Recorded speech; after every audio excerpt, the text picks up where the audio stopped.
Hi everyone, today I'll show you how to rotate the screen on the iPhone 14, iPhone 14 Pro, and iPhone 14 Pro Max.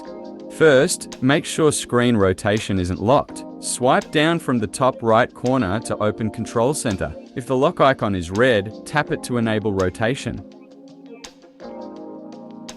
You'll see Portrait Orientation Lock off at the top if it's already disabled.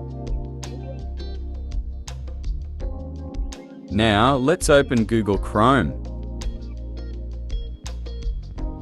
Watch. As I rotate the phone, the screen transitions smoothly from portrait to landscape mode. This is perfect for a wider view when browsing.